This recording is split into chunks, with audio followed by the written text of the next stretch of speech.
ഇപ്പോൾ ഉന്നത വിദ്യാഭ്യാസ മന്ത്രി ഡോക്ടർ ആർ ബിന്ദു മാധ്യമങ്ങളോട് സംസാരിക്കുന്നു. അതിലേക്ക് തത്സമയം. കേന്ദ്ര ഗവൺമെന്റിന്റെ വിദ്യാഭ്യാസ നയത്തിന്റെ ഭാഗമായിട്ട് സ്വീകരിക്കപ്പെട്ടിട്ടുണ്ട്. അത് കേരളം ഇവിടെ തുടരുന്നില്ല എന്നൊക്കെ സൂചിപ്പിക്കുകയാണ്. അതായത് ഒന്നാം വർഷവും രണ്ടാം വർഷവും എക്സിറ്റ് ഓപ്ഷൻ നൽകുന്ന വിധത്തിലുള്ള സമീപനം നമ്മൾ കേരളത്തിൽ നടപ്പാക്കുന്നില്ല എന്നുള്ളതാണ്. മൂന്നാം വർഷമാണ് എക്സിറ്റ് ഓപ്ഷൻ നൽകുന്നത്.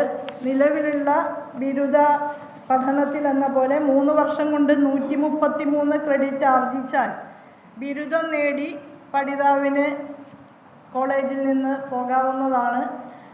തുടർന്ന് കൂടുതൽ ആഴത്തിൽ ഗവേഷണാത്മകമായ പ്രവർത്തനവും പ്രവൃത്യുന്മുഖമായ പഠനവും തുടരാൻ ആഗ്രഹിക്കുന്ന വിദ്യാർത്ഥികൾക്ക് 4 വർഷം തുടരുകയും 177 ക്രെഡിറ്റുകൾ ആർജിച്ച് ഓണേഴ്സ് ബിരുദം ലഭിക്കുകയും ചെയ്യും.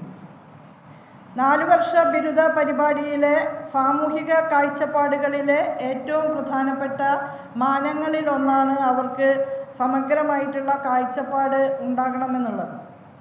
അപ്പോൾ നേരത്തെ ഞാൻ സൂചിപ്പിച്ചതുപോലെ എക്സിക്യൂട്ടീവ് അല്ലെങ്കിൽ ഓഫീസർ തസ്തികയിലുള്ള ആവശ്യമുള്ള വളരെ ചെറിയൊരു ശതമാനത്തിന് മാത്രം സമഗ്ര വിദ്യാഭ്യാസം നൽകുകയും മറ്റ് ഭൂരിപക്ഷത്തെയും തൊഴിൽക്ഷമതയുടെ പേരിൽ സ്കില്ല് മാത്രം നൽകി കമ്പോളത്തിലെ തൊഴിൽ സേനയുടെ ഭാഗമാക്കി മാത്രം മാറ്റുകയും ചെയ്യുക എന്നുള്ള ആശയത്തെ നാം പിന്തുടരുന്നില്ല.